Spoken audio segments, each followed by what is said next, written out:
Uyumaya mı çalışıyorsun? Ama gözlerin hala açık mı? Panik yapma dedikçe panik mi yapıyorsun? Unut gitsin dedikçe beynin inadına o şeyi tekrar önüne mi getiriyor? Bak, bu senin suçun değil. Beyninin sana attığı ufak ama çok güçlü bir çakallık bu. Bu videoyu sonuna kadar izle. Çünkü birazdan beyninin en gizli hilelerinden birini öğreneceksin. Ve bir kere öğrendin mi, artık ona karşı savaşmayı bırakıp onunla işbirliği yapmayı öğreneceksin. Şimdi sana bilim dünyasının en garip deneylerinden birini anlattım. Buna beyaz ayı deneyi diyorlar. Psikolog Daniel Wenner, bir grup insana dedi ki, bakın, 5 dakika boyunca ne isterseniz düşünün. Ama sakın ha, beyaz bir ayıyı düşünmeyin. Tahmin et ne oldu? Düşünmemeleri gereken tek şeyi düşündüler.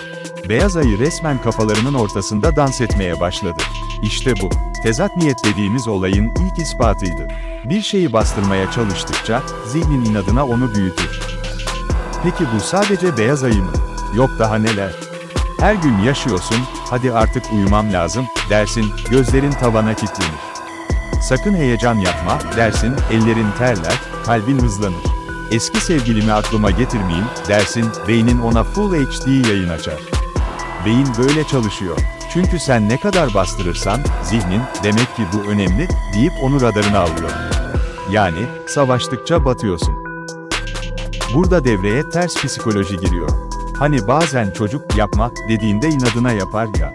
İşte o sadece çocuklarda değil, hepimizde var. Çünkü yasak olan şey, daha cazip gelir. Beyninin ödül mekanizması böyle kablolanmış durumda.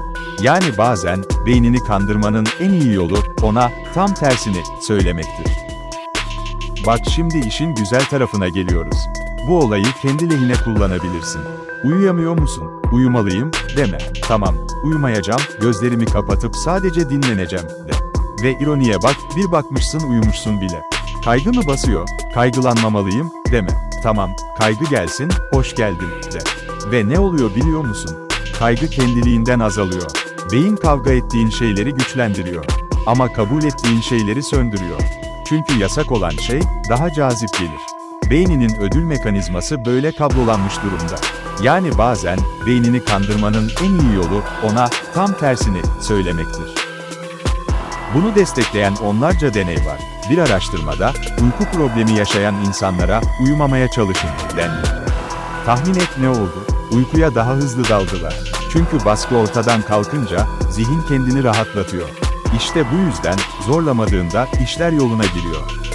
Şimdi dur ve düşün, belki de şu ana kadar yanlış savaşı verdin. Bazen, bırakmak kazanmak demektir. Bazen, tersine gitmek, doğru yola açılan kapıdır. Ve unutma, ne kadar bastırırsan, o kadar büyür. Ama kabul edersen, küçülür. Eğer bunu öğrendiysen, artık beyninin esiri değilsin. Şimdi bunu paylaş, çünkü belki de senin kadar uykusuz, kaygılı, kafası karışık biri, bu videoya denk gelecek ve hayatı değişecek. İşte tezat niyetin gücü bu. Ne kadar çok zorlarsan, o kadar başarısız oluyorsun. Ama farkındalıkla, zihnini kontrol etmeyi öğrenebilirsin. Daha fazlası için yoruma bıraktığım kaynakları oku. Unutma, beynini tanırsan oyunu sen kurarsın.